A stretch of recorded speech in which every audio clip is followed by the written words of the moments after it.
सुबह की हल्की हल्की ठंड में दबंग चुड़ैल मीठी नींद में खोई हुई थी। जानवरों के शोर से उसकी आंख खुलती है। वो उठकर इधर उधर देखती है, तब उसे एक लड़की वहां से भागती हुई जाती दिखाई देती है और उसके पीछे गांव के 2-3 आदमी भी भाग रहे थे।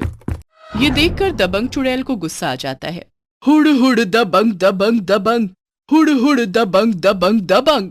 मेरे जंगल में सुबह सुबह वो भी एक लड़की का पीछा किया जा रहा है। तभी दबंग चुड़ैल वहां से गायब होकर उस लड़की के पास पहुंच जाती है।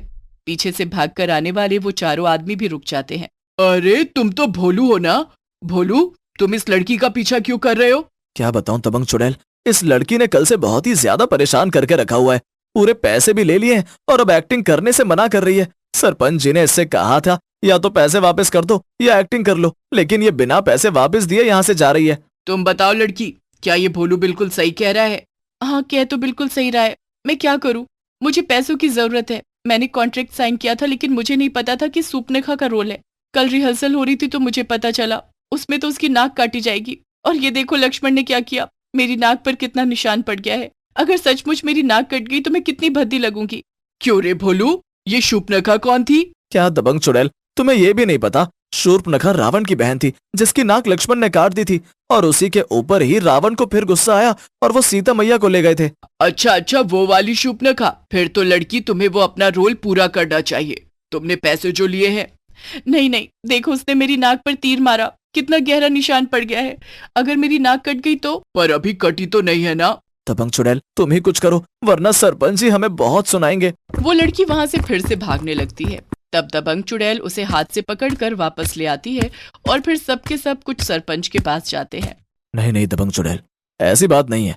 मैं इस लड़की से काम नहीं करवाऊंगा, लेकिन इसने जो पैसे लिए हैं वो तो वापस करे। बिना काम के पैसे कैसे? ठीक है, ले लो पैसे।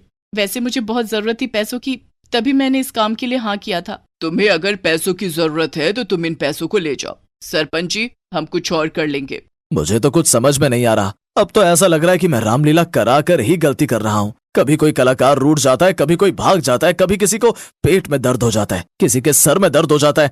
सरपंच जी, आप कहो तो मैं शूर्पणखा बन जाता हूँ। मैं ये पैसे लेकर चली जाऊँ या वापस करूँ? अब दबंग चुड़ैल ने कह दिया है तो जाओ। तुम इन पैसों को लेकर चले जाओ, लेकिन आइंदा से कभी किसी से झूठा वादा मत करना।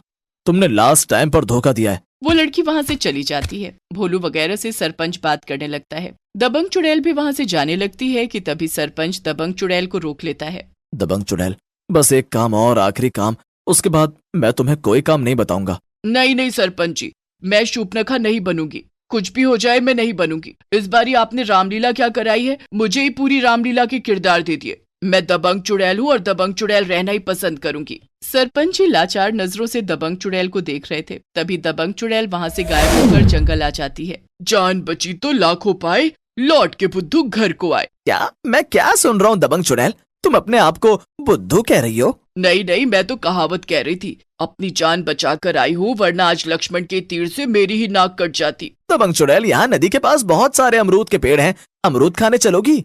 हाँ हाँ, क्यों नहीं, चलो चलो जल्दी चलते हैं। बंदर उछलता हुआ वहां तक जाता है और दबंग चुड़ैल वहीं पेड़ से गायब हो सीधा अमरूद के पेड़ के पास पहुंच जाती है। फिर वो लोग वहां से पके पके अमरूद तोड़ते हैं और उन्हें खाने लगते हैं। उसके बाद वापस दबंग चुड़ैल अपने पेड़ पर आती है और सो जाती है। शाम को जब वो उठती है तो उसे सरपंच की बात याद आती है। वो ये देखने के लिए कि सूपनखा मिली या नहीं, गांव की रामलीला में पहुंच जाती है। वहां पर वो सरपंच को इधर से उधर बेचैनी में घूमता हुआ देखती है। तभी भोलू जाकर सरपंच से कहता है, मैंने अपनी बहन से कहा था कि वो थोड़ी देर के लिए शूर्पणखा बन जाए, लेकिन सरपंच, उसने भी मना कर दिया है। गांव की कई लड़कियों ने मना कर दिया है। मेरी बात मानो तो इस सीन को हम लोग काट ही देते हैं। चुप हो जा भोलू, ये सीन ही तो सारी रामायण की जान है। अगर लक्ष्मण उसकी नाक न काटता तो रावण को गुस्सा नहीं आता, और अगर उसको गुस्सा नहीं आता तो फिर सीता मैया को वो अपहरण करके नहीं लेकर जाता, और ना ही फिर राम और रावण का युद्ध होता। सारी रामलीला इस एक सीन के ऊपर ही टिकी हुई है, और तू कह रहा है कि मैं इसे ही हटा दूं? फिर अब आप क्या करेंगे? थोड़ी देर में तो रामलीला शुरू हो जाएगी। हाँ, मैं भी यही सोच रहा हूँ। थोड़ी देर में रामलीला शुरू हो जाएगी और शूर्पणखा अभी तक हमें नहीं मिली है। दबंग चुड़ैल ने भी मना कर दिया। ये सुनते ही दबंग चुड़ैल वहां से गायब हो जाती है। हुड़ हुड़ दबंग दबंग दबंग, हुड़ हुड़ दबंग दबंग दबंग। मुन्नी बदनाम हुई डार्लिंग तेरे लिए, मुन्नी बदनाम हुई डार्लिंग तेरे लिए। चुड़ैल बदनाम हुई डार्लिंग तेरे लिए। मैं तो बस इसी गाने पर डांस करते हुए अच्छी लगती हूँ, बाकी मुझे नहीं करनी कोई एक्टिंग। सरपंच जी कुछ भी कह ले, मैं सूपनखा नहीं बनूंगी। दबंग चुड़ैल आराम से लेट जाती है। दोनों हाथ करके नीचे रखकर एक पैर के ऊपर पैर रखकर वो सीटी बजा रही थी, पर रह रहकर उसको सरपंच जी का चेहरा नजर आ रहा था, जो बहुत ही दुखी दिखाई दे रहे थे। मैं क्या करूं, कुछ समझ में नहीं आ रहा, जाऊं या ना जाऊं। सरपंच जी की बेइज्जती हो जाएगी और उनकी सारी मेहनत पर पानी भी फिर जाएगा। उन्होंने इस बार बहुत खर्चा किया है रामलीला पर। दबंग चुड़ैल इसी उधेड़ बुन में थी कि तभी वो वहां से गायब होकर रामलीला के मंच के पीछे पहुंच जाती है।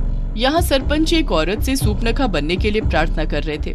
सरपंच जी मैं मना नहीं कर रही हूँ, बस मुझे डर लग रहा है, कहीं ऐसा ना हो कि तीर चले और मेरी आंख में लग जाए, मेरी नाक कट जाए, मेरा चेहरा खराब हो गया तो फिर क्या होगा, मैं तो बदसूरत दिखाई दूंगी। हे भगवान, वही तुम्हें समझाने की कोशिश कर रहा हूँ कि तीर असली नहीं है, नकली है, और लक्ष्मण ने तुम्हारी नाक काटने की सिर्फ एक्टिंग करनी है, सचमुच में नाक नहीं काट देगा। वो औरत भी मना करके चली जाती है और तभी स्टेज का पर्दा उठता है। इस स्टेज पर सीता मैया कुछ काम कर रही है। राम एक वृक्ष के नीचे बैठे हुए हैं और लक्ष्मण अपने धनुष बाण को देख परख रहे हैं। सरपंच जी कुछ कीजिए, अगले सीन में शूर्पणखा को स्टेज पर आना है। किसी औरत से आप बात कर रहे थे, वो राजी हुई या नहीं हुई? नहीं भैया, उसने भी मना कर दिया है। अब तो मेरे सर में दर्द हो रहा है। ऐसा करो, आज की रामलीला यहीं पर ही समाप्त कर दो। ये आप क्या कह रहे हैं? अभी तो पर्दा उठाए, अभी गिरा दें, सारा गांव हम पर हंसेगा, फिर मुझे नहीं पता क्या होने वाला है। तुम देख लो, मैं बहुत परेशान हो चुका हूँ। तभी उस आदमी और सरपंच जी को आवाज सुनाई देती है, जिसमें एक औरत स्टेज पर कह रही थी, तुम तो बहुत ही सुंदर और तेजस्वी दिखाई दे रहे हो। तुम्हारे मनमोहन चेहरे ने मुझे मोह लिया है। मैं तुमसे शादी करना चाहती हूँ। यह संभव नहीं है। तुम मेरे छोटे भाई से विवाह कर लो। तुम तो देख ही रहे हो कि मेरे साथ मेरी स्त्री है। अच्छा, तो ये सुंदर स्त्री तुम्हारी भार्या है? कोई बात नहीं, तुम्हारा भाई भी तुमसे कम सुंदर नहीं है, मैं इसी से शादी कर लूंगी। कौन हो तुम और यहाँ कैसे आई हो, और मैं तुमसे क्यों शादी करूं? जाओ, चली जाओ यहाँ से। तुम मेरा अपमान कर रहे हो। मैं तुम्हें एक अवसर और प्रदान कर रही हूँ, तुम मुझसे विवाह कर लो। सुनो, तुम्हें लगता है सुनाई नहीं दिया? मैंने कहा ना कि मुझे तुमसे विवाह नहीं करना है। तुम अभी यहाँ से चली जाओ। तुमसे विवाह किए बिना मैं यहाँ से नहीं जा सकती। ये सुनकर लक्ष्मण को क्रोध आ जाता है और वो अपनी कमान में से तीर निकालकर शूर्पणखा की नाक को काट देता है। ये तुमने अच्छा नहीं किया अभिमानी मनुष्य, इसका दंड तुम्हें भुगतना होगा। मैं अपने इस अपमान का बदला जल्दी ही लूंगी। ये कहकर दबंग चुड़ैल वहां से गायब हो जाती है। सारे गांव के लोग जोर जोर से तालियां बजाने लगते हैं। उधर वो आदमी और सरपंच जी दबंग चुड़ैल की एक्टिंग देखकर बहुत खुश होते हैं। तब सरपंच जी भागकर दबंग चुड़ैल के पास जाते हैं। तुमने तो कमाल कर दिया, क्या जबरदस्त एक्टिंग करी है तुमने, तो मेरी लाज रख ली। अब मैं क्या करूं, मैं आपको परेशान भी तो नहीं देख सकती थी। मैंने देखा था वो आदमी जब बताने के लिए आया तो आप कितना परेशान थे। फिर मैंने सोचा कोई बात नहीं, एक बारी और स्टेज पर उतरकर एक्टिंग कर लेती हूँ। तुम्हारा बहुत बहुत शुक्रिया। बस सरपंच जी, इसके बाद मुझे कुछ भी बनने के लिए मत कहना। आपने जितने भी लोगों से बात करी, सचमुच में उनका डर बिल्कुल सच था। मैं तो एक चुड़ैल हूँ, फिर भी मुझे डर लग रहा था कि कहीं सचमुच में मेरी नाक न कट जाए। ये कहकर दबंग चुड़ैल हंसने लगती है और सरपंच भी हंसने लगते हैं। फिर देखते ही देखते उस दिन की रामायण का वो पाठ भी खत्म हो जाता है। सब लोग अपने अपने घरों को चले जाते हैं। सब लोग जाते समय सूर्पणखा की हुई एक्टिंग की तारीफ कर रहे थे। सचमुच में क्या कमाल की एक्टिंग करी, बिल्कुल ऐसा लगा कि सचमुच में एक राक्षसनी स्टेज पर खड़ी है। सही कह रही हो बहन, मैं तो सचमुच में बड़ी खुश हूँ इस बारी की रामलीला को देखकर। तुम सब तो खुश हो रहे हो और एक मैं हूँ जिसे एक्टिंग नहीं आती, फिर भी एक्टिंग करनी पड़ रही है। फिर दबंग चुड़ैल हंसते हुए अपने पेड़ पर जाकर बैठ जाती है। संतपुरा नाम का एक गांव था। वहाँ एक लड़का राकेश शहर में जॉब किया करता था। वह जल शक्ति विभाग में काम करता था। एक दिन लंच टाइम में वह अपने दोस्त को अपने गांव के बारे में बता रहा होता है। यार सचिन, मेरे गांव के पास एक जंगल है और उस जंगल में से एक नदी बहती है। सब नदियों का पानी बड़ा साफ सुथरा होता है, लेकिन उस नदी का पानी काला है। वहाँ से लोग पानी भी नहीं भरते, ना ही उस पानी का किसी भी तरह का कोई इस्तेमाल करते हैं। उसका पानी अभी काला हुआ है या तू बचपन से उसे काला ही देखते हुए आ रहा है? भाई, मैं तो अपने छुटपन से उसे ऐसा ही देखता आ रहा हूँ, पर मेरे अंदर बड़ी जिज्ञासा है कि उसका पानी काला क्यों है। तभी वहाँ पर राकेश का सीनियर आ जाता है और वह राकेश की बातें सुन लेता है। फिर वह लोग अपने अपने कमरे में चले जाते हैं। वे प्रोग्राम बनाते हैं कि वे राकेश के गांव में जाएंगे और फिर शनिवार के दिन भाई राकेश, तेरे गांव जा रहे हैं, कुछ बढ़िया सा गांव का खाना भी खिलाना पड़ेगा। ये भी क्या बात बोली यार, घर चलेंगे, माँ के हाथ का खाना खिलाऊंगा। तैयार हो तुम दोनों? तो चले?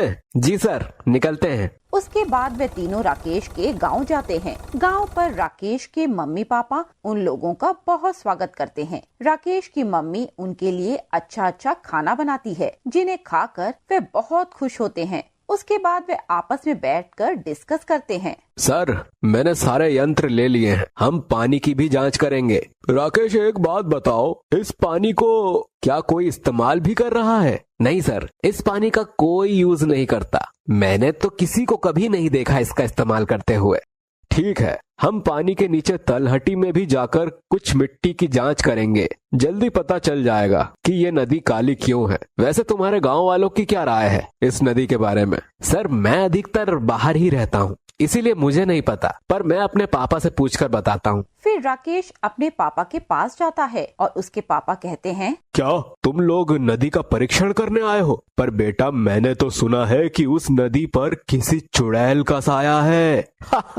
आप कैसी बातें करते हैं अंकल, आज के टाइम में चुड़ैल वुड़ैल कुछ नहीं होती। जब पानी में बहुत दिनों तक कोई चीज सड़ रही होती है तब भी पानी का रंग काला हो जाता है। पता नहीं बेटा, तुम लोग तो पढ़े लिखे लोग हो और फिर तुम्हारा ही काम है ये पानी की जांच वांच करना, तो तुम ही देखो, पर फिर भी थोड़ा संभल कर। उसके बाद तीनों दोस्त नदी के पास टेंट लगा लेते हैं। राकेश और मोहन पानी के अंदर जाते हैं। सर, वो देखो, वहाँ पर कुछ अजीब सा लग रहा है। वहाँ काफी सारा कचरा पड़ा हुआ है, तुम सैंपल कलेक्ट करो। अरे सर, इधर आइए, जरा देखना। हाँ, ये तो बड़ी अजीब सी चीज लग रही है। तो उसके नीचे से एक संदूक बहुत सारी लोहे की चैन से बंधा होता है। वे सोचते हैं कि किसी ने यहाँ पर खजाना दबा रखा है और वे उसे ऊपर ले आते हैं। बाहर सचिन उनका वेट कर रहा होता है। जब वे संदूक के साथ ऊपर आते हैं तो वह हैरान हो जाता है। लगता है कोई बहुत बड़ा खजाना हाथ लग गया है हमारे। और फिर वे तीनों उस संदूक के चारों ओर लिपटी हुई सोने की चैन को तोड़ते हैं और जैसे ही वे संदूक खोलते हैं एक धुआं सा चारों तरफ हो जाता है। उसमें से एक चुड़ैल बाहर निकलती है। वे इतनी डरावनी होती है कि तीनों डर के भागने लगते हैं। कहाँ जा रहे हो तुम लोग? फिर वे तीनों को अपने लंबे लंबे हाथों से खींचकर अपने पास ले आती है और उन्हें अपने हाथों में उठाकर मसलने ही वाली होती है कि तभी तुम कौन हो और इस संदूक में तुम क्या कर रही थी? ये नदी मेरी है, मैं इस नदी की चुड़ैल हूँ। तुम लोगों ने उस संदूक से मुझे निकाल दिया। एक तांत्रिक ने मुझे बंद कर दिया था उस संदूक में। यह नदी मेरी थी, उसने मुझे संदूक में बंद तो कर दिया, पर कोई भी इस नदी का पानी नहीं पी पाया। यह मेरी नदी है, यहाँ कोई नहीं आ सकता। नदी किसी की नहीं होती, नदी प्रकृति की होती है। तुम उस पर कैसे कब्जा कर सकती हो? वैसे ही जैसे अभी मैंने तुम्हें अपने कब्जे में किया हुआ है। और वह बड़े बड़े हाथों से उन तीनों को मारकर खा जाती है। जब पूरा दिन और पूरी रात राकेश और उसके दोस्त घर नहीं पहुँचे तो उसके पापा को बड़ी चिंता होती है। वे कुछ लोगों को लेकर नदी में पहुँचते हैं। देखो, उनका टेंट और सामान यहीं पड़ा है और वो लोग दिखाई नहीं दे रहे। जंगल की तरफ देखते हैं। फिर वे लोग तेज तेज आवाजें देने लगते हैं और तभी चुड़ैल नदी से बाहर आती है। क्यों तुम लोग चीख रहे हो यहाँ पर? इतना शोर क्यों मचा रखा है? और चुड़ैल को देखकर वे लोग भागने लगते हैं। तभी चुड़ैल उनमें से एक आदमी को पकड़कर नदी के अंदर ले जाती है। राकेश के पापा समझ जाते हैं कि उनका बेटा अब नहीं रहा। हाय मेरा जवान बच्चा, उस चुड़ैल ने इसे खा लिया। बेटा राकेश, मैंने तुझे वहां पर जाने से मना किया था। मैंने तुझे कहा था कि वहां पर चुड़ैल का साया है, पर तुमने मेरी एक ना सुनी बेटा। अब चुड़ैल नदी के पास आने वाले हर इंसान को मार डालती। चुड़ैल का डर लोगों में इतना हो गया कि उन्होंने वहां से रास्ता ही बदल लिया। फिर एक दिन पुरुषोत्तम नाम का एक आदमी उस नदी के पास से जा रहा होता है। वह हनुमान जी का बहुत बड़ा भक्त होता है। पुरुषोत्तम को देखकर चुड़ैल उसका रास्ता रोक लेती है। कितने दिनों बाद फिर कोई इंसान यहाँ से गुजर रहा है। तुम तो चुड़ैल हो, तुम कितनी डरावनी और गंदी लग रही हो। तेरी इतनी हिम्मत, तू मुझे ऐसे बोले? रुक, मैं तुझे अभी बताती हूँ।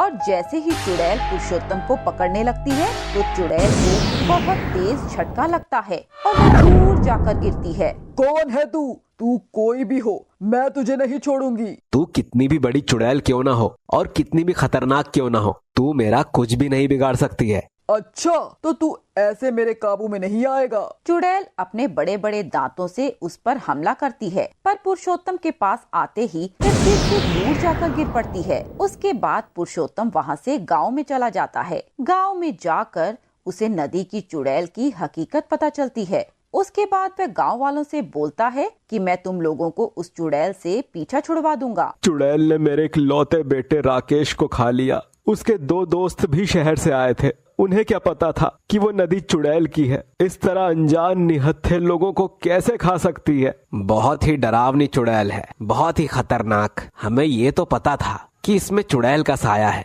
पर चुड़ैल की नदी है ये तो हमें नहीं पता था। हाय, ये हम किस मुसीबत में फंस गए। पता नहीं और कितने लोगों की जान लेगी ये चुड़ैल। मैं आप लोगों से वादा करता हूँ कि मैं उस नदी से चुड़ैल को हमेशा के लिए भगा दूंगा। मेरा सामना उस चुड़ैल से हो चुका है। तुम्हें चुड़ैल ने कैसे छोड़ दिया? मैं हनुमान जी का भगत हूँ और मुझे इन चुड़ैलों से कोई डर नहीं लगता। ये मेरा कुछ भी नहीं बिगाड़ सकती। तो बेटा, तू हमें चुड़ैल से आजाद करवा दे। 2 दिन बाद अमावस्या है। मैं उस चुड़ैल को हमेशा के लिए इस नदी से भगा दूंगा। अमावस्या के दिन पुरुषोत्तम अपने साथ काफी सारी पूजा की सामग्री लेकर नदी के किनारे जाता है। वह वहाँ पर हवन शुरू करता है। हवन की आवाजें सुनकर चुड़ैल बाहर आती है और पुरुषोत्तम उससे सवाल जवाब करने लगता है। अपना नाम बता चुड़ैल, और तूने यहाँ नदी पर कब्जा क्यों किया हुआ है? तू कौन होता है मुझसे ये सब पूछने वाला? जा, मैं नहीं बताती। जल्दी बता, तेरा क्या नाम है और तू यहाँ क्यों है? मेरा नाम सलोनी है। मैं बहुत अच्छी चित्रकार थी। मैं प्रकृति को प्रेम करने वाली थी। मैं अपने चित्रों में रंगों का और प्रेम का बहुत प्रचार करती थी। मेरे ही पड़ोस में भुवन नाम का एक लड़का था। वह भी बहुत अच्छा चित्रकार था। हम दोनों के बीच में कंपटीशन होता रहता था और एक बार एक बहुत बड़े कंपटीशन में मैं जीत गई। ये बात भुवन को बर्दाश्त नहीं हुई और उसने एक रात मुझे धोखे से बुलाकर मार डाला और इस नदी में डाल दिया। पर मैं पूरी तरह मरी नहीं थी, पर मेरे अंदर इतनी हिम्मत भी नहीं थी कि मैं खुद को बचा पाती। तो नदी की मछलियों ने मुझे खा लिया और मैं तड़प तड़प के मर गई। और फिर एक दिन भुवन जब इस नदी के पास आया तो मैंने उसे मारने की कोशिश की, पर वह बच गया। फिर उसने एक तांत्रिक की मदद से मुझे इस संदूक में कैद कर दिया। पर तुम खुद सोचो कि तुमने ये कैसा रास्ता चुना। तुम लोगों को मारने लगी, तुम्हारे साथ बुरा हुआ तो तुमने सबके साथ बुरा करना शुरू कर दिया। ये तो अच्छी बात नहीं है। जब तुम एक चित्रकार हो तो तुम्हें उसी तरीके से ही सोचना चाहिए। ये नदी सबकी है, इसके पास में कितनी हरियाली है, ये कितनी सुंदर है, और तुम्हारी वजह से आज ये कितनी डरावनी और बदसूरत लग रही है। तुम्हारा कोई कसूर नहीं था, पर तुमने जो अपने आप को चुड़ैल बनाकर लोगों को मारा तो तुम कसूरवार बन गई हो। और तुम इस तरह लोगों की चीजों पर कब्जा करके नहीं रह सकती। मैं तुम्हें वापस उस संदूक में बंद कर दूंगा। मुझे पता है तुम बहुत ताकतवर हो, तुम मुझे संदूक में बंद कर सकते हो, पर मैं संदूक में बंद नहीं होना चाहती। मैं तुमसे प्रार्थना करती हूँ, अगर तुम मेरे लिए कुछ करना चाहते हो तो तुम मुझे चुड़ैल वाले जीवन से आजाद कर दो और उस भुवन को सजा दिलवाओ, वरना पता नहीं वे कितनी और सलोनियों को चुड़ैल बना देगा। ठीक है, मैं चुड़ैल को जीवन से मुक्त करने की कोशिश करता हूँ। और उसके बाद पुरुषोत्तम चुड़ैल के चारों ओर एक घेरा बना देता है और उसके बाद हवन करते हुए उसमें बहुत सारे मंत्र बोलता है। धीरे धीरे वह देखता है कि चुड़ैल धुआं बनके उसके हवन कुंड में आ जाती है और वहाँ से वह हमेशा के लिए आजाद हो जाती है। गांव के लोग ये जानकर बहुत खुश होते हैं कि अब चुड़ैल उस नदी में नहीं रहती। पुरुषोत्तम भुवन के खिलाफ पुलिस में कंप्लेंट करा देता है और पुलिस भुवन को गिरफ्तार कर लेती है और उससे पूछताछ करती है, जिसमें भुवन अपना जुर्म कबूल कर लेता है। वह कहता है कि हाँ, मैं नहीं चाहता था कि सलोनी मुझसे ज्यादा फेमस हो और लोग उसकी तारीफ करें, इसीलिए मैंने उसे मार डाला। भुवन को उसके किए की सजा मिल जाती है।